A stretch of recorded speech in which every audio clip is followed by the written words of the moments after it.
bisa dipermainkan oleh negara manapun. Maka Bung Karno mengajukan syarat. Dialog pun terjadi antara Bung Karno dan Khrushchev. Saya mau datang ke Moskow dengan satu syarat mutlak yang harus dipenuhi. Tidak boleh tidak, kata Bung Karno. Khrushchev pun balik bertanya, apa syarat yang Paduka Presiden ajukan? Bung Karno menjawab, temukan makam Imam Bukhari. Saya ingin menziarahinya.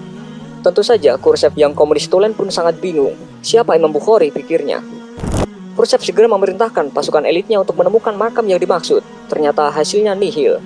Khrushchev kembali menghubungi Bung Karno. Maaf Paduka Presiden, kami tidak menemukan makam orang yang Paduka cari. Apa Anda berkenan mengganti syarat Anda? Bung Karno pun tersenyum sinis. Kalau tidak ditemukan, ya sudah, saya urungkan niat untuk ke negara Anda. Mendengar pernyataan Bung Karno, sontak membuat kuping Khrushchev panas memerah. Kalimat singkat Bung Karno ini membuat Khrushchev kecewa. Khrushchev kembali memerintahkan orang nomor satunya untuk memecahkan masalah ini. Akhirnya, setelah melalui penelusuran yang teliti, serta mengumpulkan informasi dari orang-orang tua muslim di sekitar Samarkand, akhirnya makam imam besar kelahiran kota Bukhara tahun 810 Masehi itu ditemukan. Imam Bukhari yang memiliki jasa begitu besar bagi agama dan umat muslim itu dimakamkan di Samarkand pada tahun 870 Masehi. Makamnya ditemukan dalam kondisi rusak tak terawat, berada di ladang kapas yang jauh dari jangkauan masyarakat. Namun betapa kagetnya Soekarno ketika mendapatkan berita bahwa makam itu dalam kondisi yang tidak layak. Khrushchev pun meminta agar makam itu dibersihkan dan dipugar sebaik mungkin. Selesai renovasi, Khrushchev kembali menghubungi Bung Karno. Intinya, misi pencarian makam Imam Bukhari telah berhasil.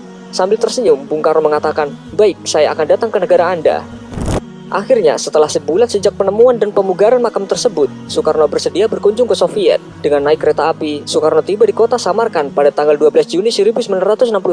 Ribuan orang menyambut kehadirannya. Di sepanjang jalan, penduduk menyambutnya dengan meneriakkan nama Indonesia dan Soekarno sambil mengibarkan bendera merah putih. Sehari sebelumnya, puluhan ribu orang juga menyambut kehadiran pemimpin besar revolusi Indonesia ini di kota Tashkent, ibu kota Uzbekistan. Indonesia adalah satu-satunya negara yang hingga kini sangat dihormati oleh penduduk Uzbekistan dan Samarkand khususnya. Sejak Bung Karno tiba pada malam hari, beliau langsung membaca Al-Quran sampai pagi hingga beliau tidak tidur.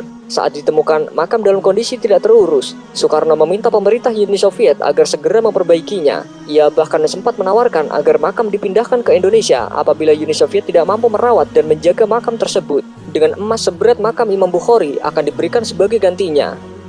Versi lain yang berkembang di Uzbekistan menyebutkan berkat Soekarno, makam Imam Bukhari dipugar besar-besaran.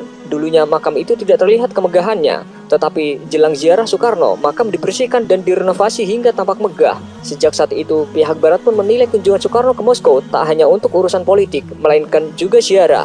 Dan hal ini juga menunjukkan kepada mata dunia bahwa Indonesia tidak bisa diatur.